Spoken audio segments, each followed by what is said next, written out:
Well, there's no other place I'd want to be than out in the Trans-Pecos. It's, yeah, sometimes you drive an hour for a steak dinner, but it's the solitude and the scenery, the wildlife resources, just everything about it's pretty special. And biodiversity here from a natural resource standpoint is unbelievable.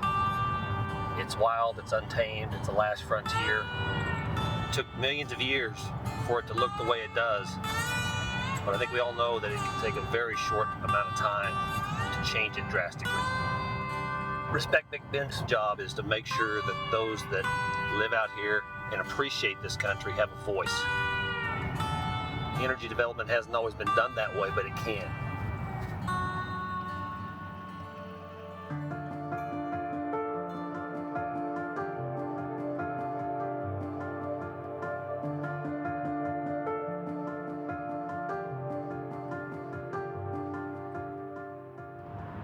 This isn't wide open plains country. This is mountainous country, grasslands. It's someplace special that has relatively stayed untouched for the last 150 years. The population of Texas is about 30 million people and growing rapidly. Respect Big Bend is a collaborative effort formed by the Cynthia George Mitchell Foundation to empower landowners, community members, and industry representatives to develop energy responsibly. Energy has been a big driver in this state for decades. Obviously, oil and gas, the impact, both good and bad, in West Texas is well documented and it's well known. We've watched that country around Middle and Odessa, the Permian Basin, develop in a way that's probably not the best for the communities. This is an effort to try to get ahead of it and not wait until it's too late. So what's the best way to develop energy so it has the least amount of impact to the land as possible? And when there is an energy boom, how do we give a voice to small towns as energy development changes their community? Well, it starts with a unique, large-scale collaboration. All stakeholders, including industry and landowners and community members, coming to the table to determine how we want to see development take place.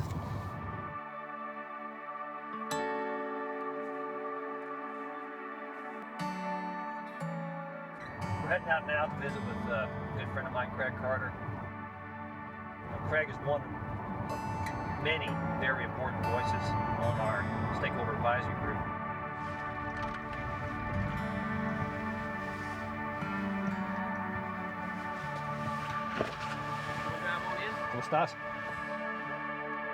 I'm actually getting to drive around in my church. And I want the generations coming behind me to have that same feeling. A lot of people say every day here is hard, but to me it's worth it. It's a spiritual place. When it comes to developing energy responsibly, I think what that means is doing enough research to find out what kind of impact there's going to be on the water sources, on the wildlife. Sometimes it's a little balanced towards the oil and gas companies because they're experienced in making these deals. So Respect Big Ben, to me, is the kind of organization that can help with information. They're having a conversation about all the things that we're talking about possibly coming, and that conversation is so important. Respect Big Ben gives us information, tools to gather information about making decisions for this part of the world, for our ranch, other ranches, the parks out here, the whole area.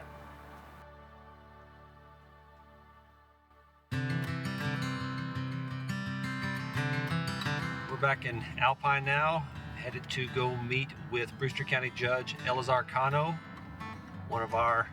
another one of our Stakeholder Advisory Group members at the Brewster County Courthouse.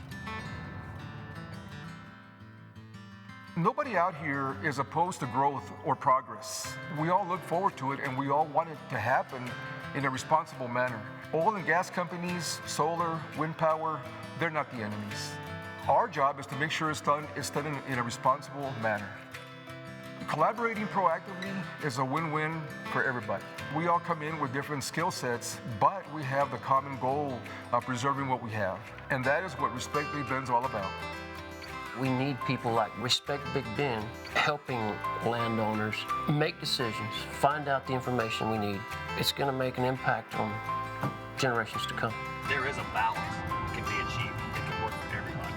And the sooner that we get on board and get ahead of that curve, I think we'll be much better prepared for when it does happen. Not if, but when it happens. This country is a big country and it should stay big.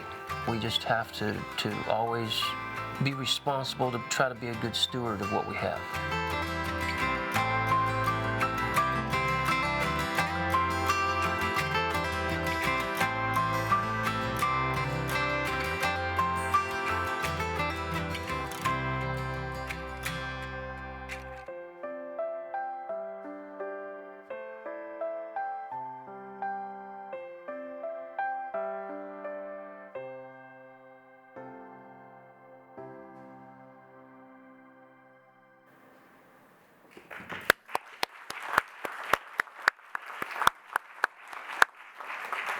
So Respect Big Bend is a 2020 Conservation Wrangler and an excellent example of both the first panel, Collaborative Conservation, and the second panel, the Business of Conservation, and truly bringing collaboration and business together. Welcome back to all of you. Excited to have you back for the second panel. For those of you joining virtually, we will have each speaker here in a few minutes go in order, and then we will open up the floor for Q&A live from those here with us in the auditorium. And you can join us on the Slack channel or at info@texanbynature.org if you have questions that you want to submit virtually. So we started off the day talking about future of conservation and the fact that the future of conservation must be collaborative. And from the conversations I heard during lunch, I'm super excited about new friendships and potential partnerships being formed, and talks of collaboration are already forming for some of the projects that presented on the first panel. So excited to hear that. But the future of conservation also depends on returns realized as Texas grows. The traditional business aspect, if you will, the business case for conservation.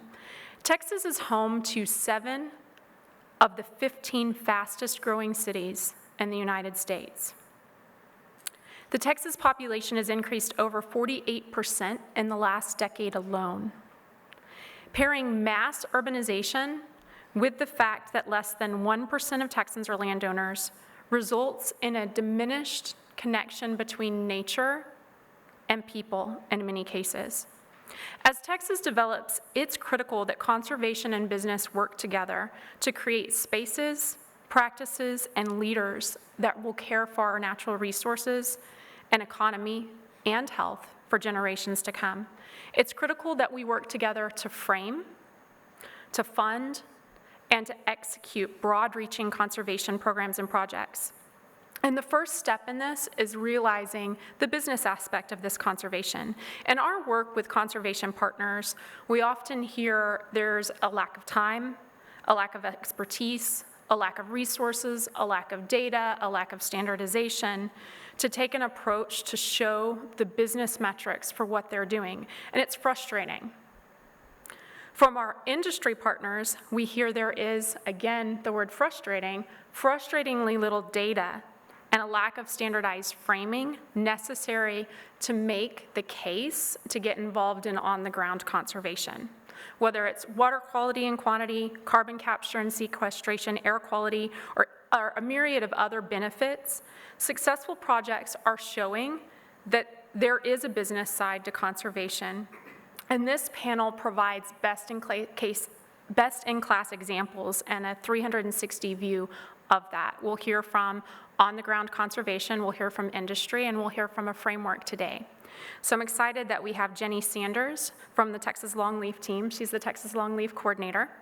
Ryan Malone, who is the Sustaining Capital Portfolio Manager at BP America, and Edwin Pinero, who's the president of Ecometrics, joining us today. So as I said earlier, if you are online, please submit questions via Slack or via our email, and please join me live in welcoming Jenny.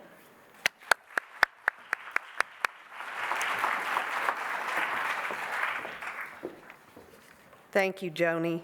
And thank you to Texan by Nature, Mrs. Bush. We are honored to be here and be part of this amazing fraternity of outstanding conservation projects in the state of Texas. So exciting and so inspiring to be here and networking and learning from each other. So I look forward to the rest of today. So I'm going to talk to you about the Texas Longleaf team.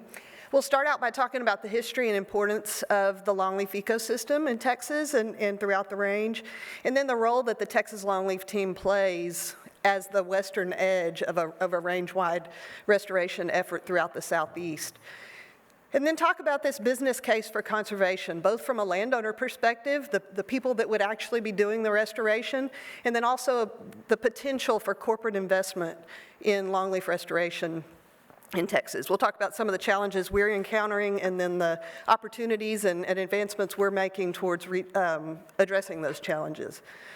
So at the time of settlement, around 1600, there were over 90 million acres of longleaf pine from Virginia to Texas. In Texas, we had about 3 million acres within that matrix of pine forest in the East Texas region, about 12 million total acres of pine, 3 million of it was longleaf.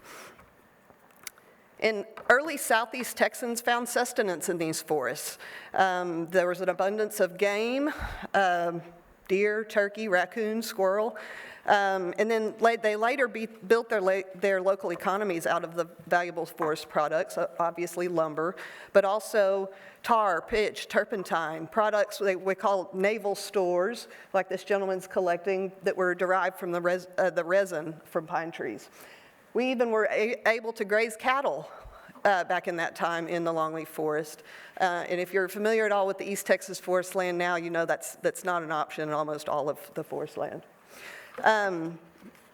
Healthy longleaf habitats are characterized by 3 major features: large mature trees, natural regeneration, and this understory that's dominated by diversity of forbs and grasses and very few shrubby or woody plants. And this prairie-like understory and the frequent fire that sustains it, it's what's so unique. And it's because of the fire and also the structure of the longleaf pine that has a much more open canopy than other forest species, and it lets more light down to the forest floor, generating that, allowing for that diversity of plants. So not surprisingly, such a diverse plant community, up to 500 species per acre in some areas, produces abundant and diverse wildlife. Recreationally important species such as white-tailed deer, eastern wild turkey, and northern bobwhite quail thrive in these habitats. And then many species of conservation concern also depend upon the wildlife habitat. Pocket gophers, Louisiana pine snakes, the Bachman's sparrow, the red-cockaded woodpecker, all are listed as high priority birds that are found in the longleaf forest. And in fact, mature longleaf pine forests are among the highest priority for bird conservation in the Southeast and Southeast Texas. So why was longleaf so dominant in the Southeast? This map on the right tells a very clear story. This map depicts cloud-to-ground lightning strike density for 2005 to 2012. We could have selected any date range here. They all are relatively the same. But what we see is that the southeastern coastal areas with the highest lightning strike density almost exactly mirrors the historic range of the longleaf pine. Not only is the longleaf fire resistant, it depends on fire throughout its life cycle, as well as the ecosystem that surrounds it. So it's no wonder this was the dominant tree in that part of the United States. So today we obviously rely mostly on prescribed fire to mimic this historic process, and that's what creates that ideal environment for longleaf regeneration and seed germination and the healthy forest understory. Unfortunately, the axe and the sawmill reign supreme in the historic longleaf pine forests of Texas. With the innovation of transportation after the Civil War, railroads made their way into the longleaf forest, drastically increasing stand harvest to meet the increasing demand for lumber and naval stores. The reign of the mighty longleaf quickly faded. Very few timber companies, unfortunately, replanted longleaf. If they replanted at all, the most available species at the time for commercial production and replanting was loblolly, and so much of East Texas ended up being replanted in loblolly. And now it looks much like this. So with the steadily increasing population, the economic drivers of the timber industry gave way to this plantation-style forestry like you see here, where most tracts were planted to a monoculture of loblolly pine, where fire is suppressed and native plant diversity is limited. Led by the timber companies, many landowners accepted that this was the model for the future. This was the way we create productive pine forests, and it was very productive for the timber industry. But that plant diversity is what lost out.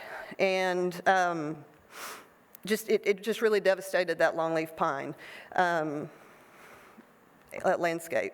So by 2009, less than 3% of the longleaf historic range remained. In response to the realization of that, America's Longleaf Restoration Initiative was born. ALRI represents a coalition of federal and state agencies, nonprofit organizations, industry and private landowners, and other interested parties who have united in this single cause of restoring the iconic longleaf pine forest. In 2009, they developed a comprehensive range-wide conservation plan, which serves as a roadmap for collaboration all across the historic range and establishment of these local implementation teams, of which Texas is the westernmost. Since 2010, the collective efforts of ALRI and their partners have resulted in more than 1.5 million acres of new longleaf, protection of over 200,000 acres of lands, and management of millions more acres of established longleaf pine. Going back to this idea of business investment in conservation, International Paper was one of the early corporate pioneers supporting longleaf restoration with the launch of the Forest Land Stewards Program, a partnership with the National Fish and Wildlife Foundation. And that happened in 2013. Since that time, the Forest Land Stewards Program, with the help of the implementation teams across the range, has deployed millions of dollars, resulting in 300,000 acres of longleaf restoration. So you might ask, why would a paper company invest in forests? Well, when you hear International Paper talk about it, they have made the realization that they cannot have a sustainable paper company without supporting sustainable forestry. And so that's what we hope to see is more and more industry partners understanding that concept. So in Texas, the Texas Longleaf team was formed in 2014 by a diverse group of stakeholders, again, public-private agencies, nonprofits, even some of the industrial forest owners collaborate with us. And our goal was to accelerate restoration of the longleaf pine ecosystem in East Texas on both public and private forest lands, but primarily we deal with private because that's what we have the most of. The Texas Longleaf team goals identified that by 2025, we will establish 15,000 acres of longleaf pine, enhance or maintain 110,000 acres, primarily through prescribed fire, and conserve an additional 30,000 acres through easements and long-term agreements. All in the idea that working longleaf forest that can supply income to landowners can also be used as a conservation offset.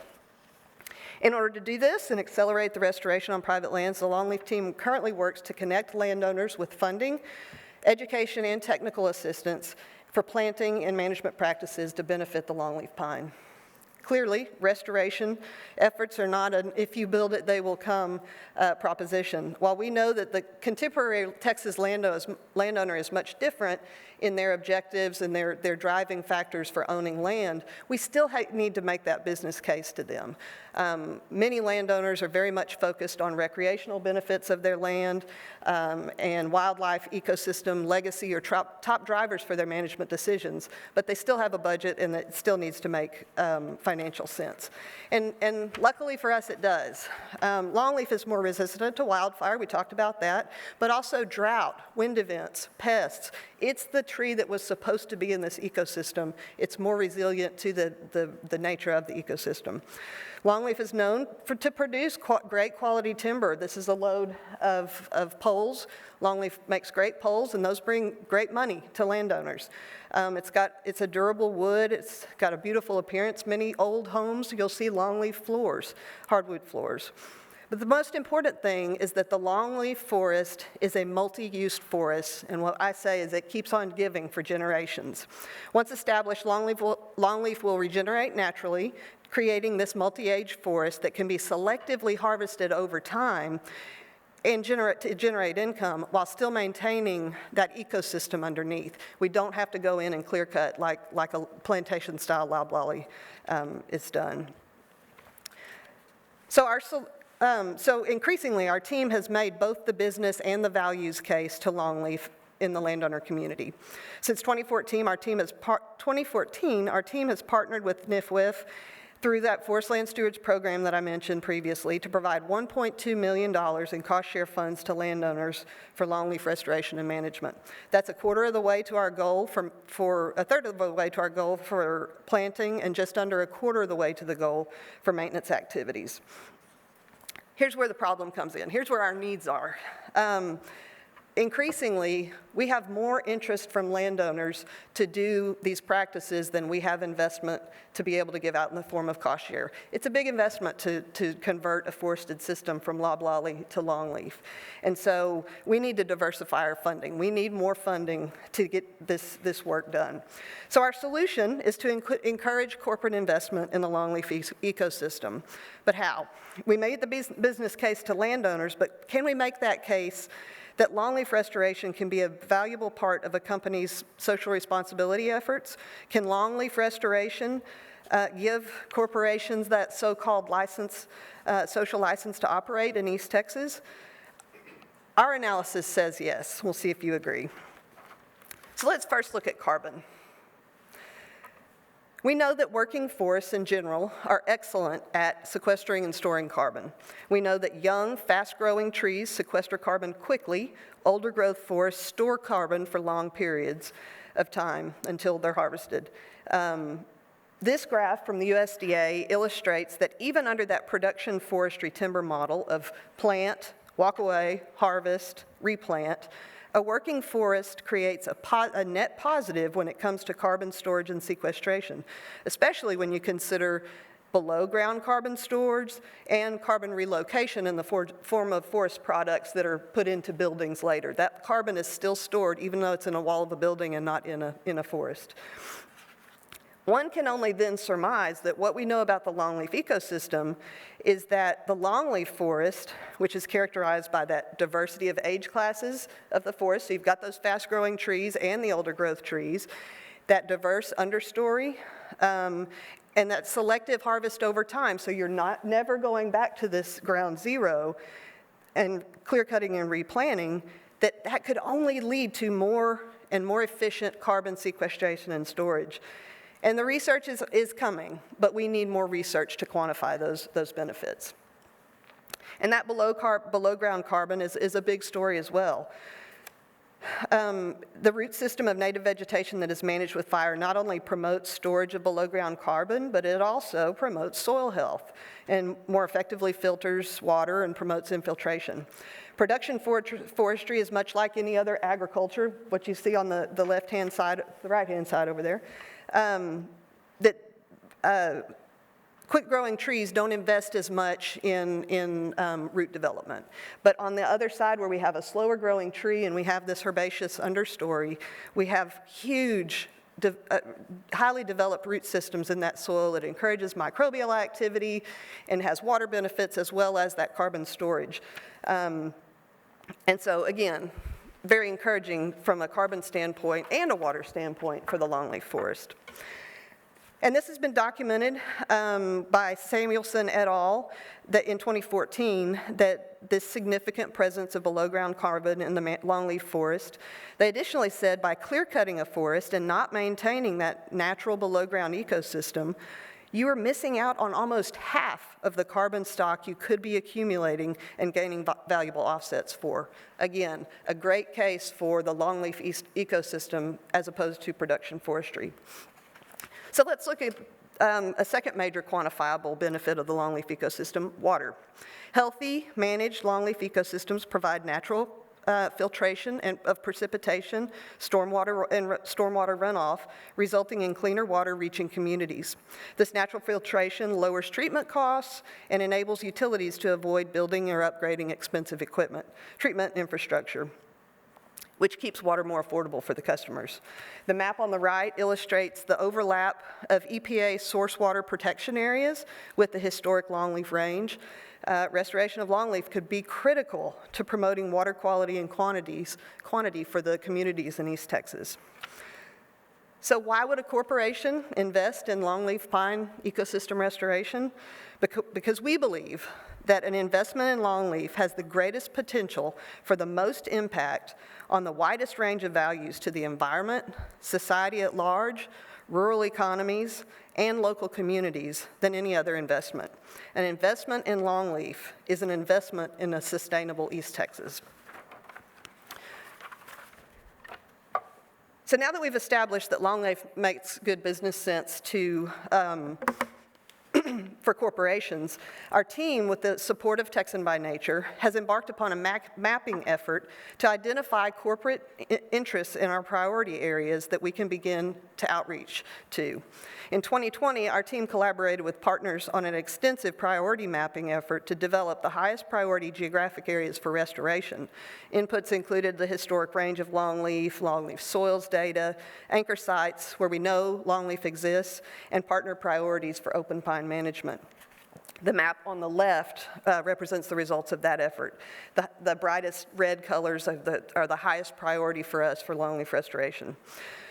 Through our work with Texan by Nature, we then pulled in all the corporate land holdings within those areas and then prioritized them based on their geographic location within our priorities. Now, some of these are corporate land holdings, timber investment management organizations, for example, or real estate investment trusts. That represents a large portion of the land base in East Texas. But they also might just be corporations that have a footprint in our priority area and we think might be interested in they may have ESG metric goals, for example, that align with the benefits offered by longleaf.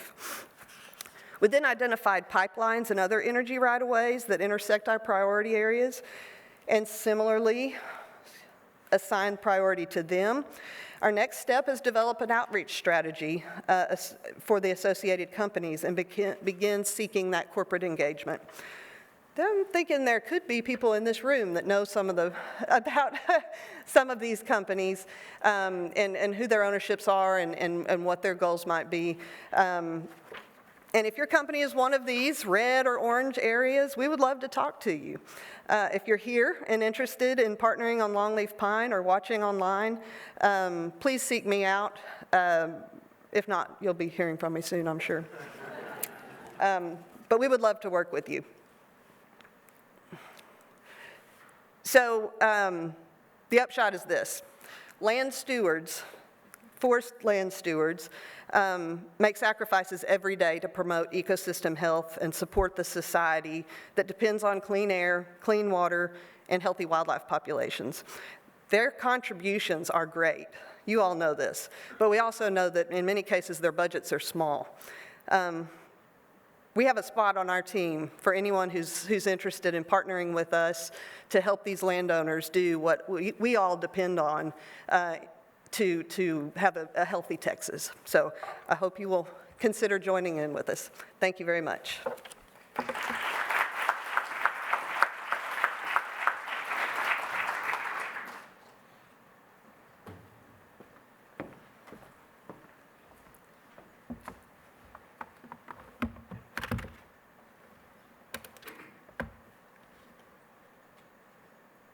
All right, technology's working. Thanks, everybody. My name's Ryan Malone, and I'm with BP, based out of Houston, Texas. I've had incredible opportunity to work for BP for the past 20 years. I've held numerous roles, worked in various locations throughout the world, but we've called Houston home for about the past 20 years. So I wish I could be here talking to you about Game 7 of the World Series tonight.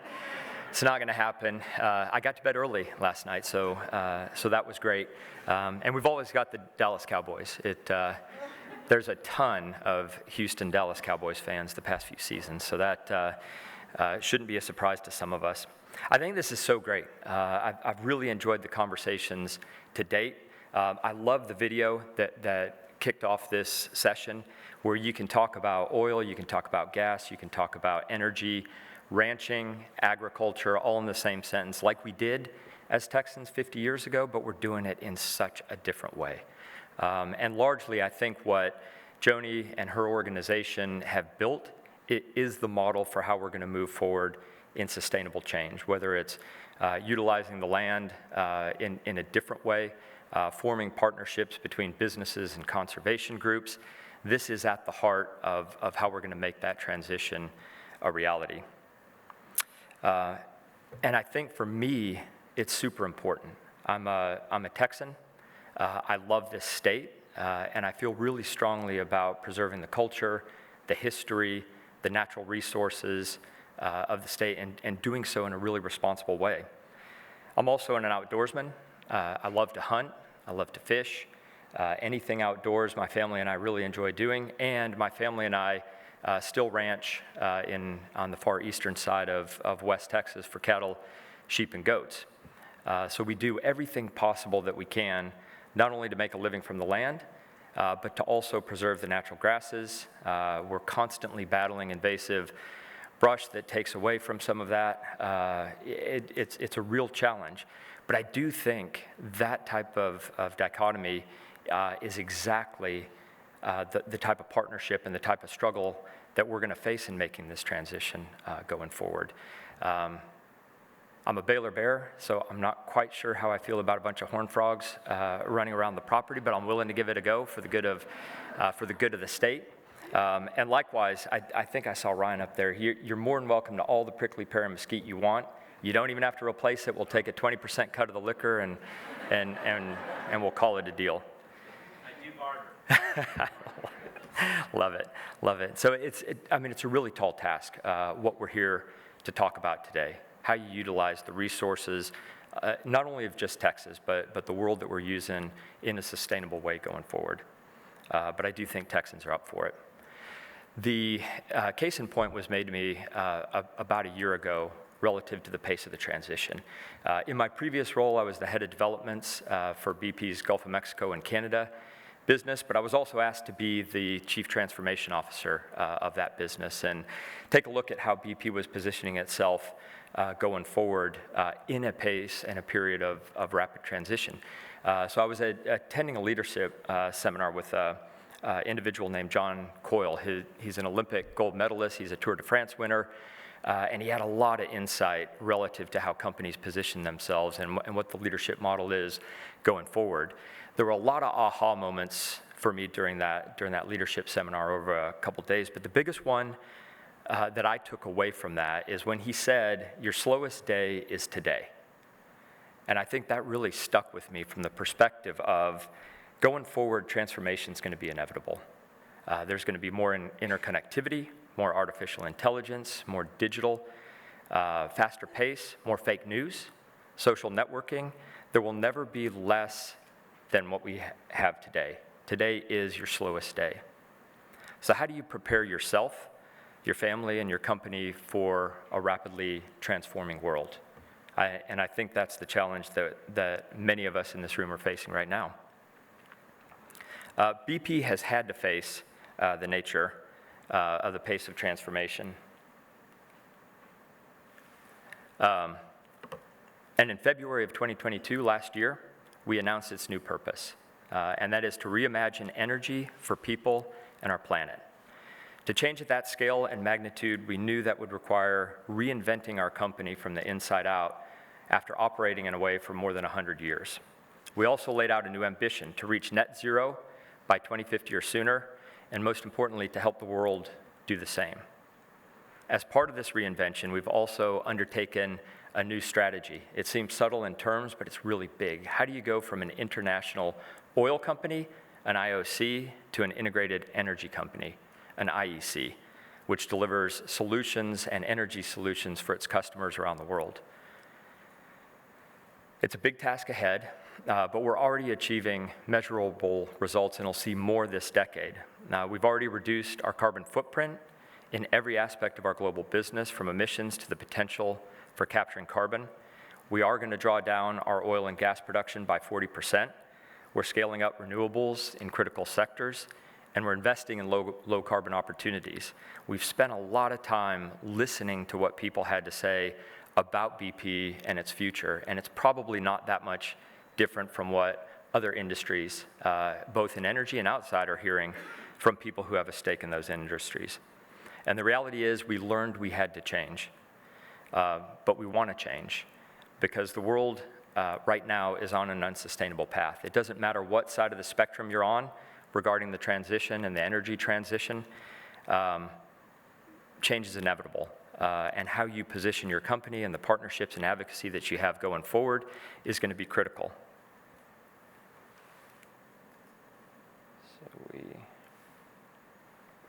So what we did, as I talked about the reinvention, once we realized that this transformation was inevitable, we did what we called Reinvented Bp, from the inside out, within a sustainability frame that creates 3 major focus areas and then aims within each of these focus areas. We've got 10 aims to get BP to net zero and to help the world achieve net zero. We've got 5 aims for caring for our planet, and I'll talk more in depth about that later. And we have 5 aims for improving people's lives, dramatically different from the shareholder statements that we would have made and the company position and strategy that we would have had even 5 years ago. As part of this, we're actively engaging stakeholders and embedding these focus areas into our corporate DNA. We're creating a governance structure, we'll talk more about that, that measures our achievement towards targets. And I'll also talk about how we're going to be enhancing the capability and, most importantly, the mindset. Largely the mindset we want is the mindset in this room of the employees that work for BP. As with all major transitions, this one's no different. How you go from an IOC to an IEC, the real challenge at the heart of it is the pace. How do you remain profitable to shareholders in the near and midterm, where the majority of the energy that the world needs is going to come from hydrocarbon? And I do think it's clear that the social and policy dynamic and discussions over the next 5 to 10 years are going to determine that pace of change. There's multiple scenarios for how it's going to advance, but I think the end state of that transition is pretty inevitable. And that's why BP needed to position itself through this framework to capture the opportunities of being a leader in the transition, and this is going to be really important. I'll talk about that, advocating for responsible change.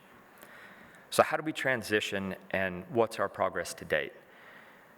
So I think when we've talked to our investors, not only them, but the citizens of the cities and states and countries in which we operate, we've found the consistent theme is they're all demanding visible and transparent targets.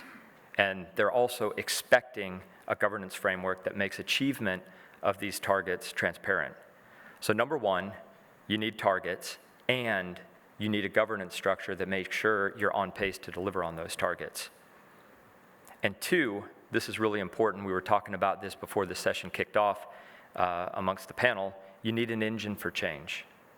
We've been very, very clear that oil and gas are a key pillar of BP's strategy going forward, and it's going to remain that way for quite some time.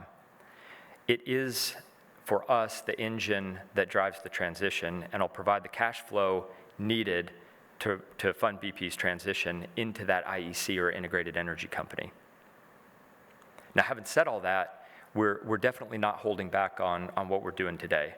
We're working diligently to reduce our carbon footprint in every aspect of our global business. I mentioned we're drawing down oil and gas production by 40%.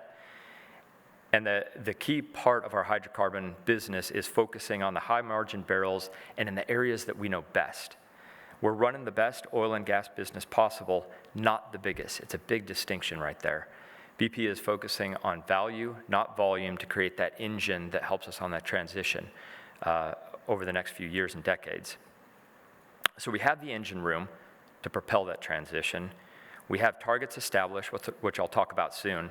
But first, I do want to talk about BP's position in Texas. And I think this is important because it can really help set the scene for how we're contributing to those targets locally and how that local scene transfers globally. BP has a really strong track record and presence in Texas. We support 4,000 direct jobs in the state and 20,000 plus indirect jobs. We paid $470 million in property royalties, environmental and state local income and franchise taxes. And to a large extent, what we do in Texas is a microcosm of our global portfolio, with nearly all of our businesses represented within the state. We have our US headquarters in Houston. It's the largest employee hub that we have anywhere in the world. And Houston is also home to our Gulf of Mexico business, in which we're one of the US's top deepwater producers. We've got BP Wind, which operates 9 wind farms in 6 states, and we have equity in a 10th wind farm. And we have Gas and Power Trading Americas, which is America's #1 marketer of natural gas and one of the top energy marketers in North America, in the top 5 with ERCOT. Elsewhere in Texas, we have BP X Energy, which operates world-class unconventional oil assets in the Permian and Delaware, the Eagle Ford and Haynesville basins, both in Texas and Louisiana. And we currently produce around 325,000 barrels of oil equivalent per day. We have equity in a company called Lightsource BP, which currently completed its first solar farm in Lamar County, 150 miles north of here. It's going to generate 450,000 megawatt hours of solar power annually, which is the equivalent enough to power 41,000 US homes in the Texas market. And BP has signed a 20-year liquefaction contract with the liquefied natural gas terminal in Freeport, Texas. So Texas is an incredibly opportunity-rich landscape. It provides a landscape for new partnerships, and it also helps support our energy transition. BP is going to continue to focus on the US. BP is going to continue to focus on Texas, and within Texas, 3 main areas. Of course, the oil and gas areas that we operate, but on energy efficiency. The biggest US opportunity that we see in the energy transition exists on the US Gulf Coast, where we're going to focus on making the region more energy efficient and less emissions intensive. In wind, Texas has the largest installed wind generating capacity in the US, over 33,000 megawatts installed, and we're going to be focusing on solar. We have the 2nd largest installed solar capacity in the US, Texas does, at over 6,800 megawatts. So if you do consider this on a global scale, doing it here, which we are, provides the blueprint to move the dial globally. So now on to our targets. BP certainly has that strong presence in Texas and nationally within the US, but we're also a global operator. So how do you take these local businesses and what we're doing here and transfer it to the cities and countries around the world where we operate? You got to have targets, and you've got to have the governance framework to make sure you're on pace. By 2025, we want to reduce methane by committing to 0 routine flaring in the US onshore operations. We want to cut emissions from our global operations and our oil and gas by 20% on an absolute basis.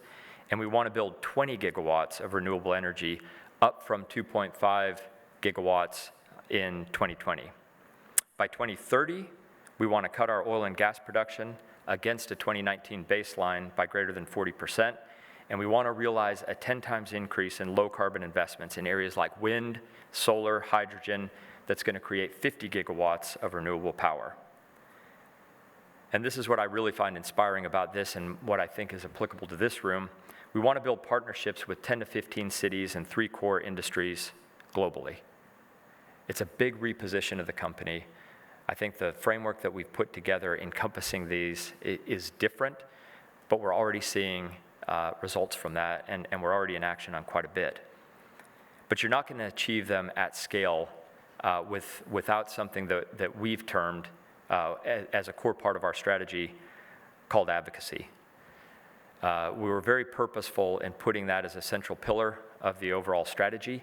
It's not just talking about our communications and our public relations, it's actually advocating for that change and seeking out those partnerships with those companies, with those individuals, with those conservation groups that have the same like-minded goals, that are in alignment with our strategy. And then integral to the delivery of our aims is establishing trust with our critical external stakeholders, the regulators, the policymakers, environmental, non-government organization, or ENGOs, and with academia. We've been actively engaging with our stakeholders to maintain this type of dialogue so that as we deliver on our aims, we bring the rest of those partnerships along with us, and then we look for and establish new ones. Some examples of these collaborations include our effort to end routine flaring in Texas in coordination with our external stakeholder, the Environmental Defense Fund. We're actively advocating for cap and invest in Washington State, and we're already in action advocating for the direct federal regulation of methane, and we're supporting carbon pricing policies within the US. Very different as kind of a corporate steward of where we see the world going and integral to our strategy. Just as important to our direct ambitions is partnering with the cities in which we operate. And I would like to spend a little bit of time talking about a particular area that we're in partnership on the Houston Climate Action Plan. For the past year, BP served as the city's strategic and technical planning advisor on the CAP, that climate action plan. We're using our expertise across the energy spectrum to help the city of Houston build a more sustainable and a resilient future.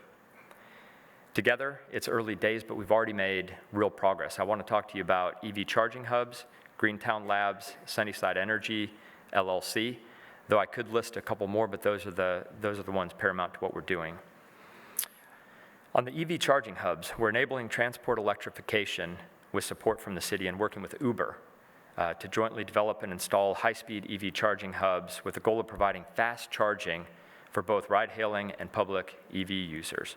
We're creating opportunities for green tech innovation with BP sponsoring Greentown Labs and supporting efforts to position Houston as a hub for this type of clean tech innovation.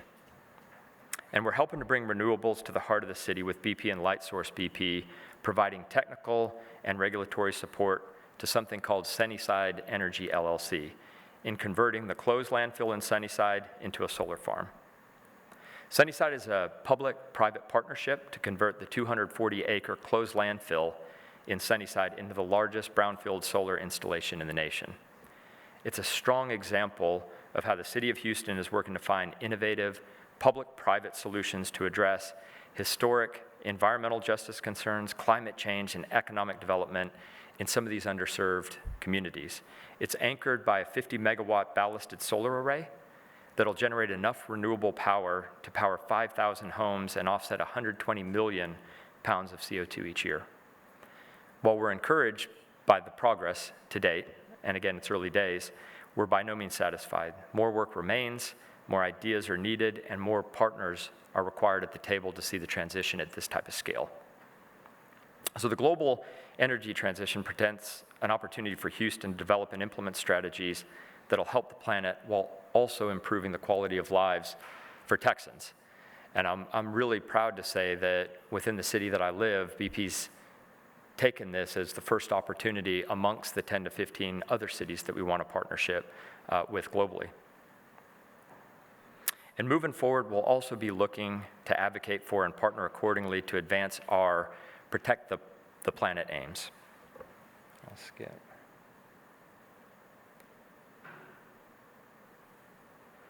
So I mentioned earlier, our three focus areas are net zero by 2050, improving people's lives, and caring for our planet. Amongst these five aims within protecting our planet, we want to focus on enhancing biodiversity, where our aim is to restore, maintain, and enhance biodiversity where we work. So from 2022 onward, we expect all new projects will have plans in place to achieve a net positive impact through the life cycle. We want to be water positive by 2035. With this aim, we plan to replenish more fresh water than we consume in our operations by that time. We want to champion nature-based solutions to deliver value and contribute to our people and planet aims in our operations throughout our business activities. We want to unlock circularity. This is about keeping materials in use for longer and valuing them throughout their entire life cycle. We aim to embrace circular principles in the design, operations, and the decommissioning of our operations globally. And finally, sustainable purchasing. This is something that I heard quite a bit about at lunch today in the conversation, but working with our key suppliers to embed sustainable practices, focusing on reducing greenhouse gas emissions and increasing the circularity of what we buy. These aims in particular are in their very early stages. They're bold. They will make a difference in driving meaningful and sustainable change for the cities, states, countries in which we operate. So taken together, everything that we've seen, it's a bold set of ambitions, and for a newly reinvented company. There's a baseline of work and some of the deliverables that are underway that I've mentioned, but there's so much more to do, and the clock's ticking. 2030, 2050 is not that long in terms of what it takes to pace this energy transition, or the transition occurring all around us in multiple facets as we move into a digital age. So I think most in this room know it intuitively, and some of us are just grasping the enormity of the paradigm shift and the very different and distinct conversation that we're having here in this room today about the future for our state, the future for our country, and the future for the world. It is a different world, and I'm absolutely convinced it's also a world that's not going to reverse course. We can discuss pace, we can discuss targets, but I don't think anyone here can responsibly advocate or support a proposition that we're going to reverse course on any of this. And it's the right thing to do. So I'm really energized, as are my BP colleagues and our partners, to position ourselves for that transition ahead. And I'm also really excited at some of the partnerships that exist in this room. Personally, we've got Horned Frogs and we've got Liquor on the Ranch, and then professionally within BP, there's numerous opportunities that we have, some of which I've highlighted within the state, and others of which we're going to be newly forming, particularly in an area like Texas and in a region like the United States in which BP has such a big presence. So I really do want to thank you for your time today. I want to thank you for listening, and I want to thank you in advance for the conversations that I know we're going to have where we explore potential partnerships going forward. And I'm also looking forward to fielding any questions that you might have here in the coming minutes after we hear from our third panelist. So thank you very much. Really appreciate it.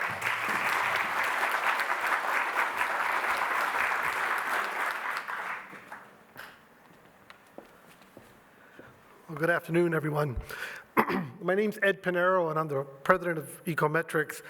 And what I want to talk to you about today is a way that we can start to get at this business case issue. But I want to preface it by saying things kind of don't happen by accident, and there's many different story arcs that kind of led to what we did, what we've done.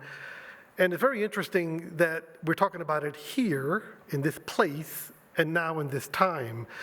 And I want to thank the Texan by Nature folks for inviting me.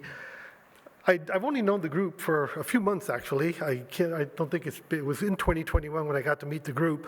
And in your career, you look for those opportunities where you like what you're doing a professional thing, whatever your profession is, but it's wonderful people. And you really get an opportunity to make friends and really all work together on the passion. And I want to commend, first of all, Mrs. Bush for creating Texan by Nature, but also Joni and her team for being such wonderful partners, because in a very short time, we have become a great collaborator in terms of our partnership going forward.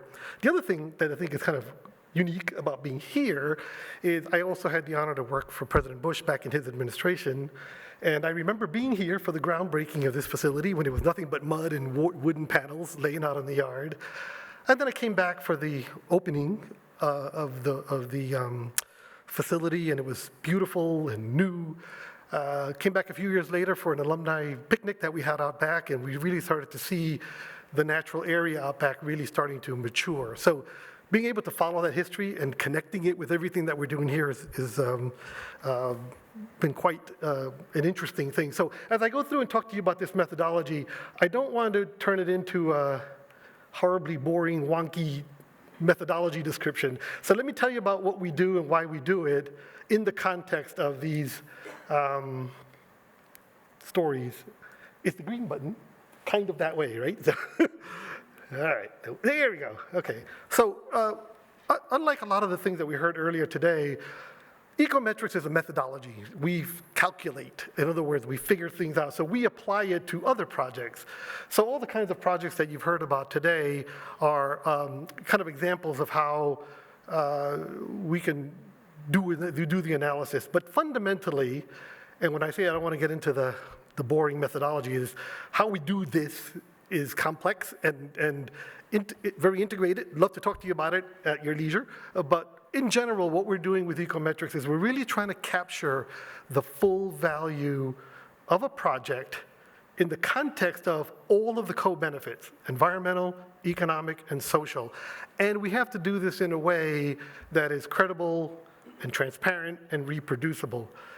And it's something that really should be applicable to projects that have nature-based solutions or natural resources.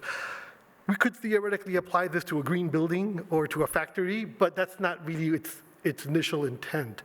And herein comes the first little story arc. Why does this exist? Ecometrics, right now we're a little spin-off organization, but we were born from another nonprofit called Restore the Earth Foundation. And Restore the Earth has a mission to restore 1 million acres of damaged forests in the lower Mississippi River Valley.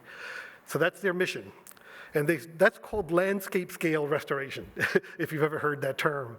And in order to be able to do that, you need significant investment from all kinds of sectors, private sector, public sector, the civil society, the philanthropic organizations. No one organization is going to be able to cover this at that scale, to be able to do that. So back in 2015, Restore the Earth decided we need to figure out a way to get that support. So they asked companies, Shell, Entergy, and a series of other companies, they asked them, what do you need to know to convince you to invest in natural restoration and these kind of projects? What kind of information do you need to know? At the time, I was working for a multinational infrastructure company, and I was one of the ones they asked, and I said, well, we all love to do this kind of work, but the reality is when you get into the C-suite, you have to make the business case because you're competing against other departments that have very tangible numbers, and they're always going to beat you out. Or you will always be relegated. I shouldn't say relegated because I was this, so it's important to me, but you always are fighting for the few dollars that are in the corporate social responsibility budgets or in the foundation part of the organization. So what you want to do is you want to tap into the operational side of the organization, the revenue, the profitability, the risk mitigation. If you can show business value and a business case for natural-based solutions to that bigger scope of the company, now you're opening up a bigger channel. So that's, with that guidance, Restore the Earth decided to find a tool that would do that. Well, after some global searching, they didn't find one that had everything all integrated, so hence the creation of Ecometrics. And that's why it exists. And in 2018, the decision was, why should we hog it for ourselves? So we spun off Ecometrics so that we could be applied to other projects. So the way we use it, and this is important for the whole argument that we've been talking about all day about getting partners and making the business case, is you have to be able to do two things. You have to be able to forecast. You've got to do scenario planning. You got to think about what do I want to do or what could I do and what are my best choices in terms of getting everything that I want in terms of value, but also the mission or the vision or the intent of why you started. But you have to be able to also keep track of what you're doing. So that's why when we built this thing, we decided to make it be able to both predict and evaluate. Wait, oops, I went too far. No, I didn't.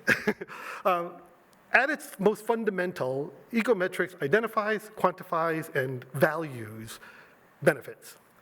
Now that's very straightforward, and we're not rocket science. We weren't the only people to think about this, to do this.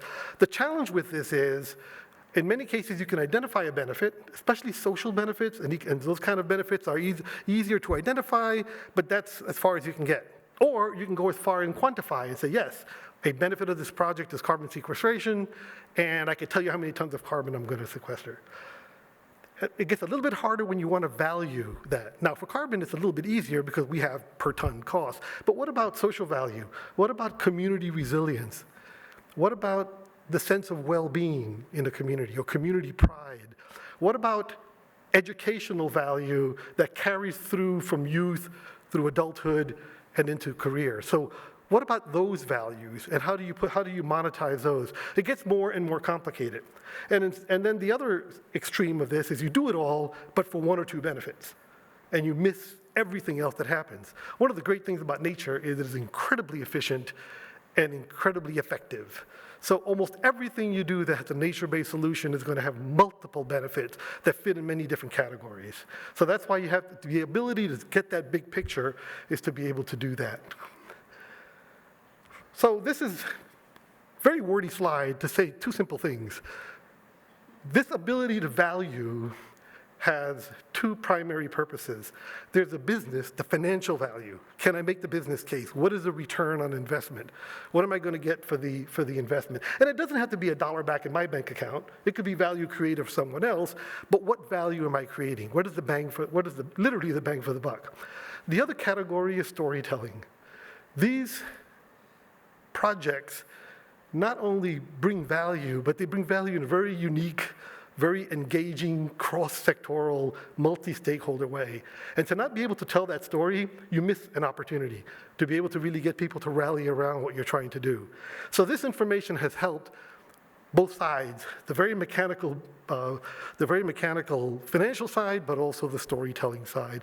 And storytelling could be very broad category. Everything from very formal ESG type reporting to, I don't know, just chatting with people and trying to get them to get excited about your project.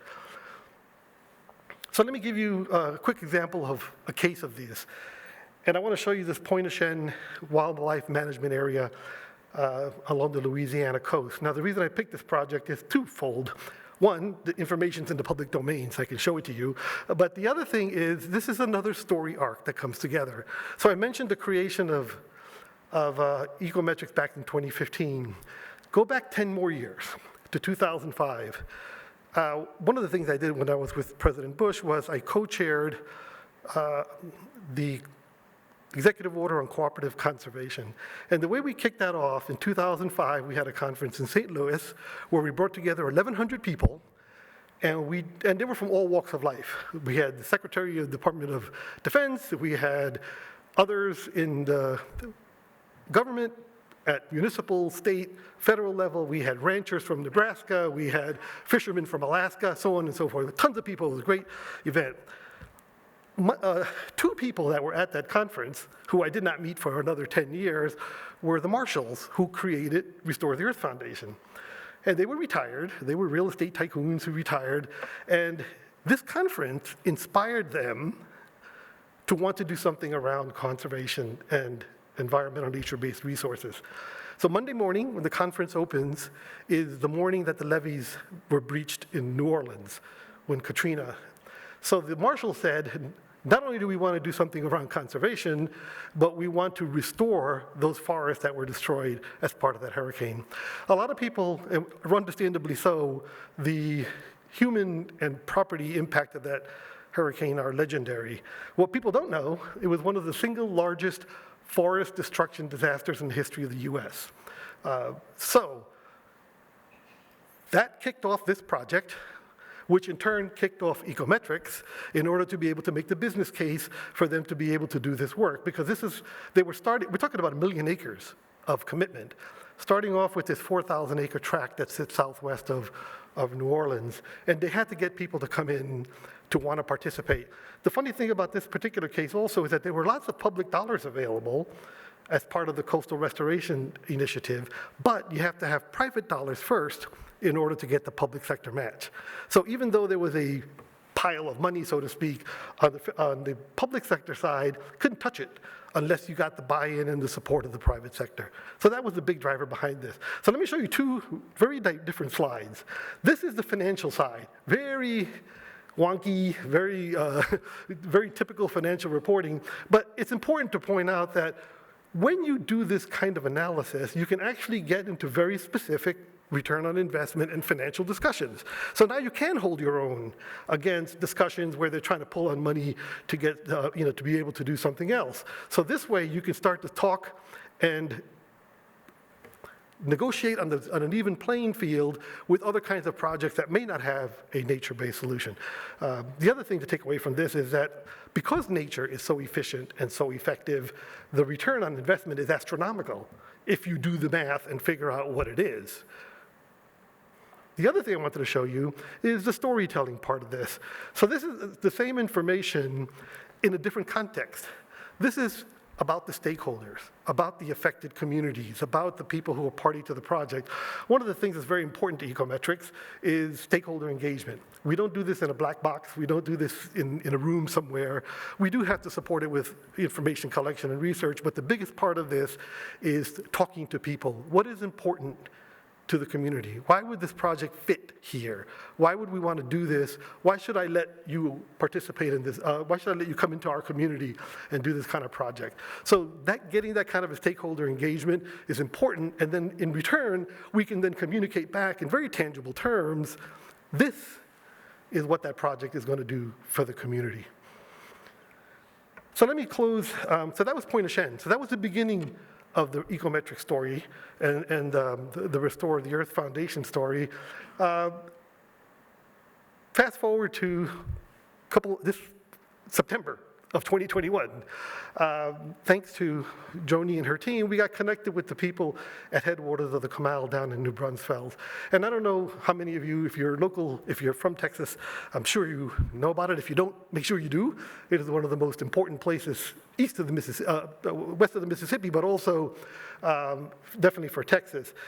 And this is an interesting story because it's very different than, for example, the Point of Shen restoration project. This is a small site in town.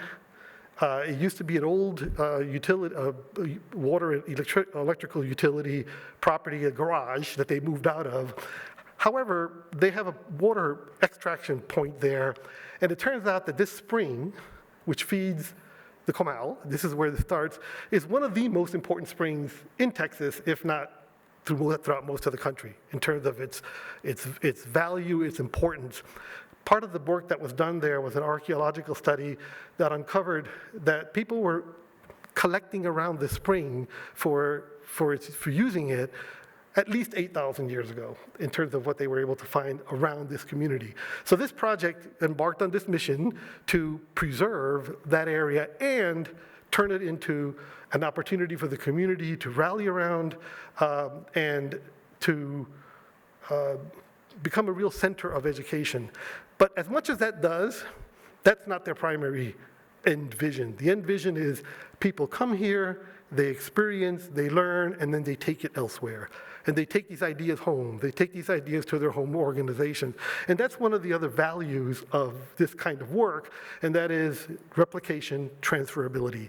Can I take this elsewhere? Because for as much as they're going to do here, they will do a lot, it's going to have a bigger impact if people can learn from it. So what we're going to be doing here, the reason this is an interesting project is, whereas a lot of nature-based projects tend to focus on the environmental benefit, and then they pick up some of the other, this one is actually turned around. The environmental benefit is very important. This is in critical source water areas, so source water protection is important. They're restoring the native grasses, so there's wildlife habitat. There are a couple of endangered species that live in the river there. So this has significant environmental value. But I interviewed like 50 people last week in New Braunfels who are stakeholders to this project. And to a person, they said the two most important benefits that they see out of this project is education, to be able to kids to have experiential learning about nature, even though they live in a relatively urban area. And secondly, community pride. This is an important area to that part of the state, to that city, and it gets lost sometimes in the noise, and they want to really bring this forward. So how do you quantify and value that to be able to make the story? So maybe a year or two from now, we'll tell the Comal story in terms of what benefit it was able to bring. But that's a pretty fast journey through Ecometrics. Thank you very much. I'd love to chat with anybody at any time about how the sausage is made inside of it, but hopefully the big picture is beneficial. So thank you again for your time.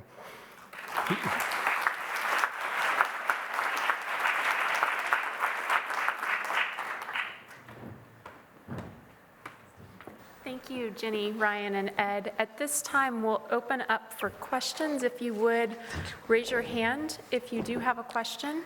And Jenny, we have one right down here.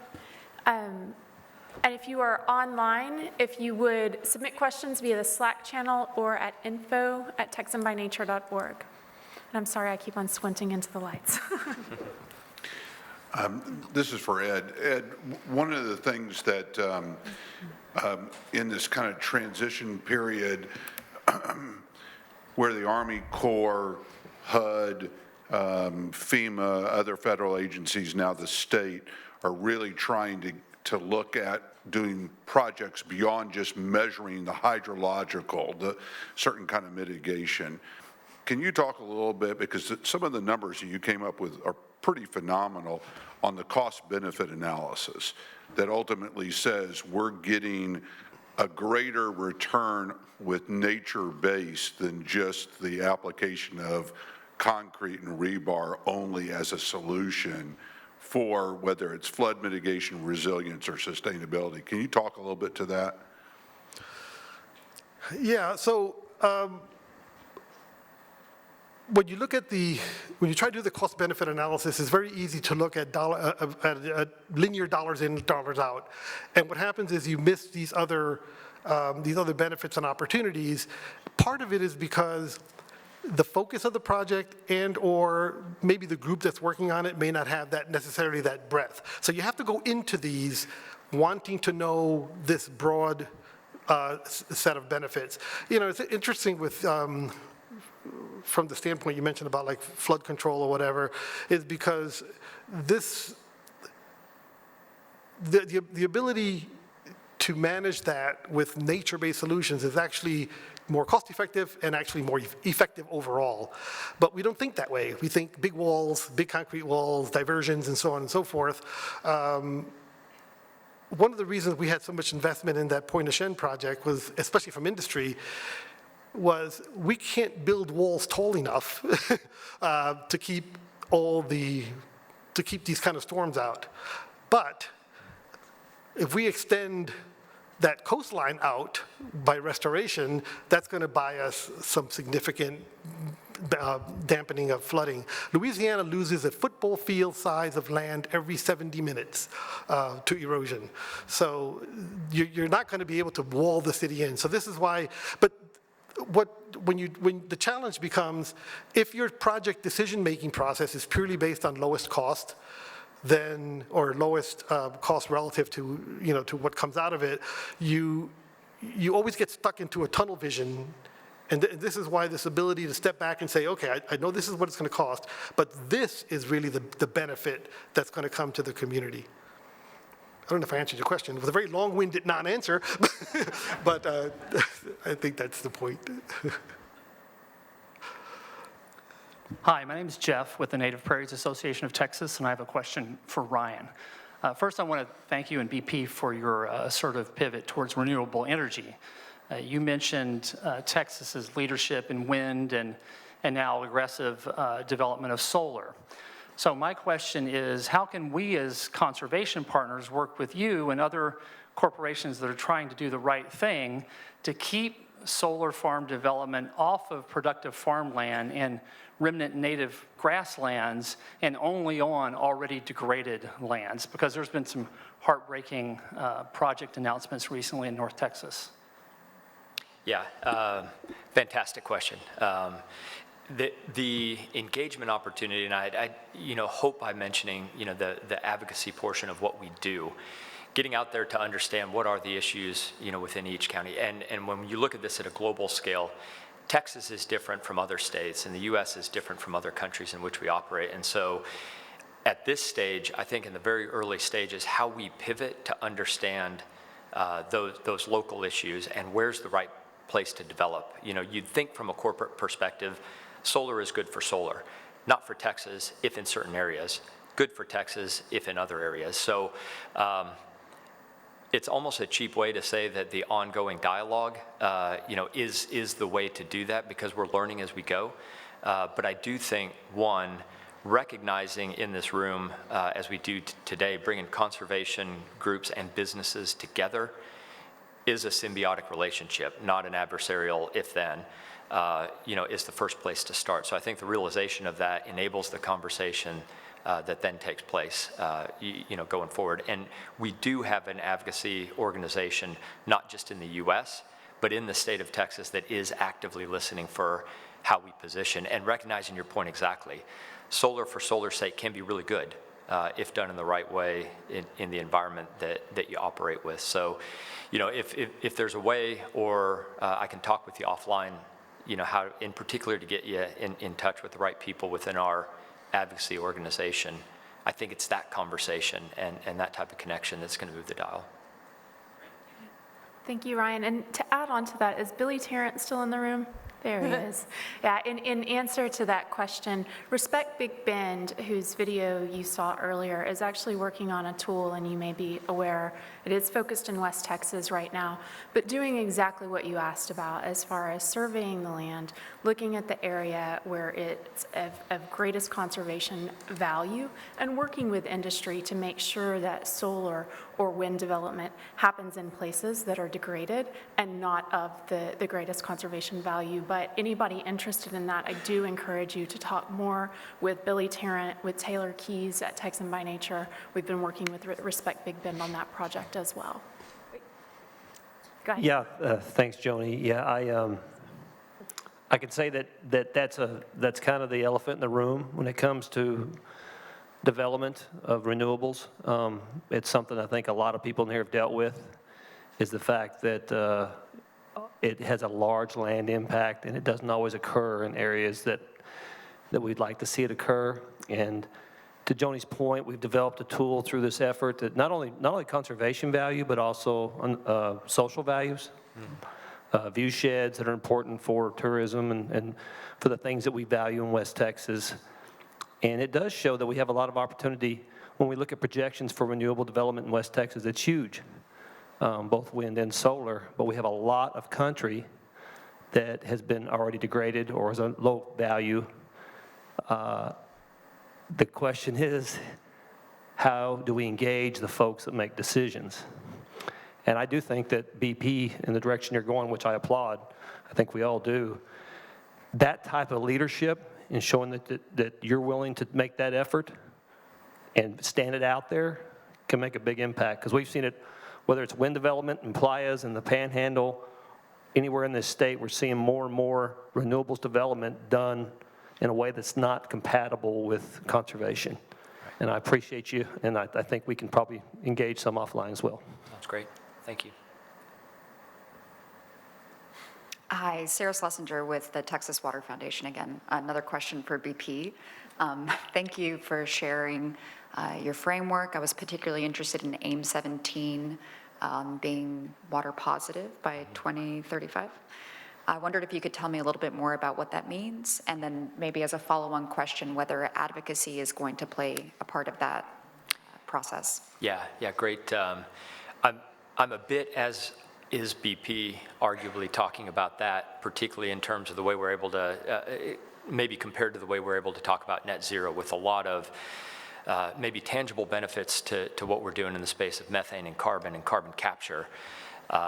Those aims that around Care for the Planet are those that are the right aims, and we're committed to them, and we have set targets, and we will meet them. How we do that, and one of the reasons I think BP and those within the advocacy group were most interested, in my attendance here, is how do you do that? The aim, we do have very water-intensive operations. We're very conscious about how we handle the water and where the water goes, but we also recognize that to get, net water neutral by 2035 is a big task. It's a sustainable thing to do. But those are the aims that we really are looking for the partnerships, particularly in the areas like we have BPX, offshore in the deep water, where we do have water-intensive operations, that we need to partner with folks that understand that, both from the conservation side and the business side, to make that a reality. Hi, my name is Benjamin with Champion X. And one of the things I've been noticing in a lot of our panels is that we see the benefits and we see the metrics and how much that has influence in all the future that we have for investment and possible greater prosperity. When we look at this, though, why do we still see some hesitancy, from some other corporations, and then why, or what kind of roadblocks are we still kind of looking at for investors? Basically, like, what do you find is something that is keeping you from like fully getting the full momentum into a lot of this investment? Give answers, and then Ed, I think you would have some insight into that as well. So I think roadblocks that we see, most of the industry that we've dealt with is the production forestry industry. And, they've got to meet a bottom dollar. They've got investors that are interested in forestry because they want to receive those dividends. And what we're finding, though, is that it's a paradigm change to think that we could have production forestry that would generate income, but that could also have greater ecosystem benefits than what we see right now. It's relationships, though. I think that's what we see more than anything, is that when that first relationship is built, that gets to the right person in that company, and you start appealing to the values of that company, I think that's where it comes down to. I think it's always money that's the roadblock, but I think there's always the opportunity to address that with the right relationships and appealing to the right values. I'm not sure if that really answers your question, but. And Ed, did you have? Yeah, I think the issue is, and it's not really a negative challenge. I think it's just a matter of recognition that the maturity of the idea, historically, nature-based solutions tended to be looked at in addition to something else. They were philanthropic, CSR, the right thing to do. Again, not knocking it, I'm just saying that's usually the category that it's sat in. What we're seeing now is the idea is now maturing that these nature-based solutions actually have operational benefit as well.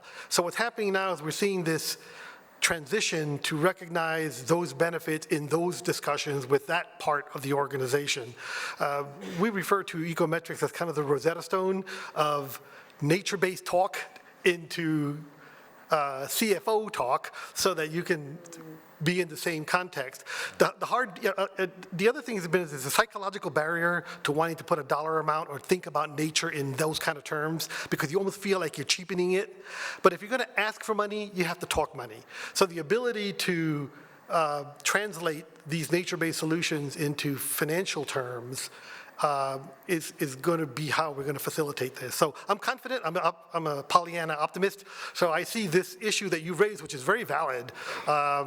It's just a matter of time as we mature through the idea.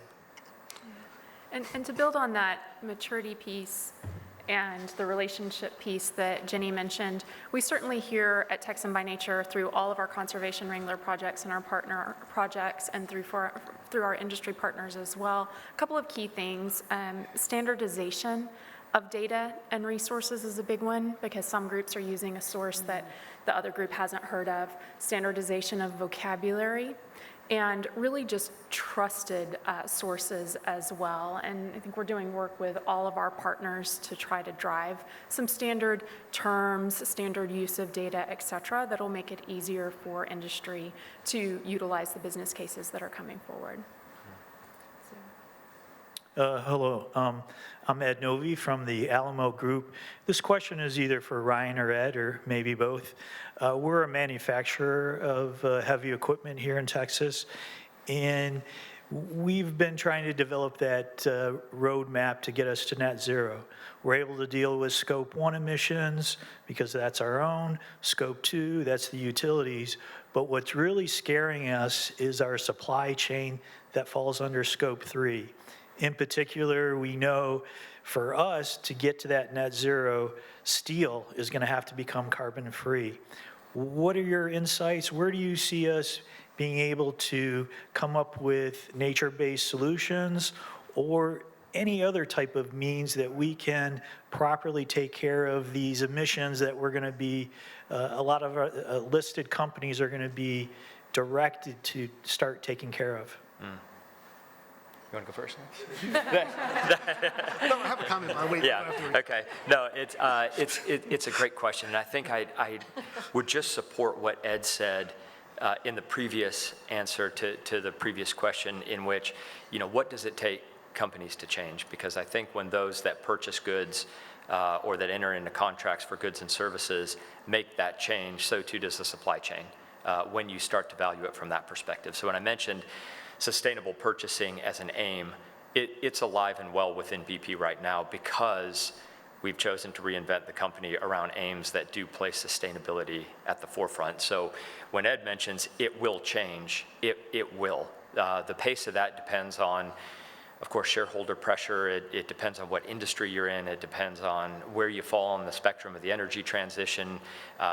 Your investors may not be too interested in sustainability at the moment. They will. Whereas if you're on one end of the spectrum, sustainability is key. You know, BP's been around for 100 years. We want to supply energy for another 100, and therefore we have to do certain things, which translates to our supply chain, in which we're entering contracts in a collaborative nature, but those that are focused on where do you bring your own company's net zero ambitions into the fray, and partnering with those that are like-minded, as opposed to maybe severing some relationships we've had in the past that aren't transitioning, you know, along that pace. I hate to bring it all the way upstream, you know, but it is a long supply chain that eventually sees impacts downstream, would be my thought. The only thing to add to that is I think when you're talking about things like these, the carbon commitments around the scopes 1, 2, and 3, to always remember that you could either take carbon out of the process or you can take it out of the atmosphere through sequestration. And I'm not passing judgment one way or the other, but those are two very real solutions to come up with your net decision. Having said that, one of the best ways to get carbon out of the atmosphere is through nature-based solutions. So. Hello, my name is Virginia Kilgore. I'm with Water is Alive. I have a question for Ryan, please. Thank you so much for that very informative talk and all the information that you gave, especially that you're interested in developing more nature-based solutions like solar and wind and hydrogen, and that's what I'd definitely like to see more of in the world, since our universe, our known universe, is 80% hydrogen, and seems like a very renewable resource. You talked a little bit about ending periodic or frequent routine flaring, and thank you, that's wonderful.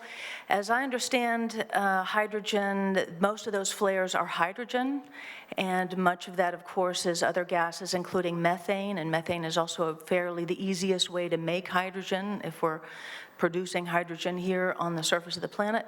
Is there any connection between, that BP is exploring between the routine flaring and hydrogen production for some kind of hydrogen energy infrastructure, please? Yeah, it's a great question. You can't out of one hand say for our core operations within oil and gas, we're going to make them more efficient by flaring less and producing energy in a more sustainable way, and on the other hand say we're going to invest in a certain type of hydrogen. So strategically, there are varying degrees of hydrogen along the supply chain and how you make energy from hydrogen. Green hydrogen, blue hydrogen, almost any color of the spectrum that you can think of, all with varying degrees of efficiency. So I wouldn't be surprised if you see our footprint in particular look at the type of hydrogen energy generation that has the least or even negative impact towards that emission source, both from methane and carbon, and actually doubling down on the technology to say that though inefficient up front and for a period of time, that's the way to go in a sustainable way, and actually staying true to our strategy around emissions, that whether it's from hydrocarbon or whether it's from hydrogen, we're going to choose to invest in the technology and the type of hydrogen energy development that maintains a consistent footprint with respect to methane and hydrogen. Only because what little I know about hydrogen is understanding enough to know that there's various ways to take hydrogen and get energy out of it. Very, very environmentally intensive method to do it, for one that actually takes you net negative in doing it. So I wouldn't be surprised to see us and others focus on the hydrogen on one end of the spectrum. We have time for one more question. Hi, my name is Emily Manderson. I'm with the Ecosystem Design Group, and I have a question for Ed. We actually worked on the Headwaters at Kamau project, and I worked with stakeholders and heard a lot of the comments that you were saying as well. And I'd love if you could elaborate a little bit further about why you were so excited about it from the Ecometrics perspective.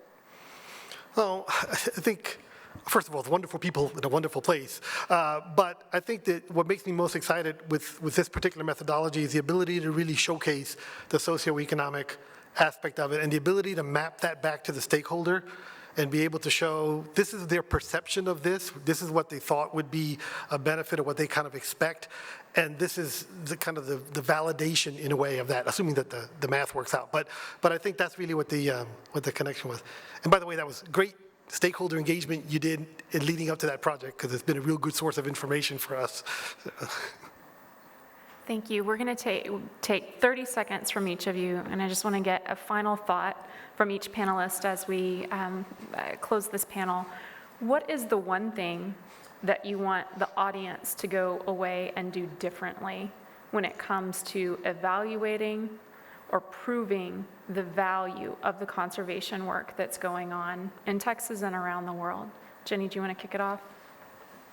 That's a big question, and then I have to go first. I think the thing that comes to my mind in all of these conversations is I think I've spent my professional career and maybe even before thinking that nature was something that was warm and fuzzy and we appreciate it and we enjoy it, and if you're an outdoors person, it's part of you, and it's a very emotional thing. What I'm coming to realize is that message sells to the person who's putting conservation on the ground. That is their passion, it's their livelihood, it's their calling to do that. But when we're talking about corporate investment and talking about these values, it's what you said, Ed. It's that warm and fuzzy is great, but there is real value with real metrics and real benefits that we can demonstrate in a defensible and transparent way. We need to get better about doing that. It's as a scientist, you say, well, I have to put some emotion into this. It's not all science. Well, now we're kind of going the other direction and saying, well, maybe it's not all emotional. We need to be more scientific, more concrete with the benefits that this conservation work that we all believe in actually contributes to society. That's why I'm so excited about what y'all do. So. Yeah, my thought there would not necessarily be a change, maybe more just an emphasis on where and how those partnerships start. And I'm a firm believer that transitions and innovations are never aha moments. The light bulb wasn't an inspiration that didn't require a single iteration. It was 256 over a period of so many years that eventually led to that. This transition is going to be the same. And I think there's a couple schools of thought. One is, why bother with it at all? If, country Y, which has a relatively small carbon footprint, is going to go all in and have an economic impact that's manageable, whereas country X is, seemingly indifferent to the whole transition. So why even bother? It matters because it's a transition. So I would just say change it from what do you need to change to where do you choose to emphasize that collaboration and that partnership, knowing it will have a downstream impact. Other companies will change, other conservation groups will start doing different things, and where it seems to have mainly a perceived trivial impact up front, okay, we're partnering with a greening company that wants to do it, but the impact isn't that big, where I could just target on this country that's a brown company, they don't want to change, and I can beat my head against a wall. Trust the fact that your emphasis will have impact eventually. It might not be as fast or as impactful initially as you want, but I think that's how the puzzle piece starts to come together, is where you choose to emphasize. And like Ed said, the stories are good. and they're contagious and they will spread. Simply to say that consider nature a effective and partner in your projects, not an impediment or a victim. It has a lot to offer, and it's just a matter of integrating it into the ideas. Thank you guys very much. Please join me in thanking the panelists.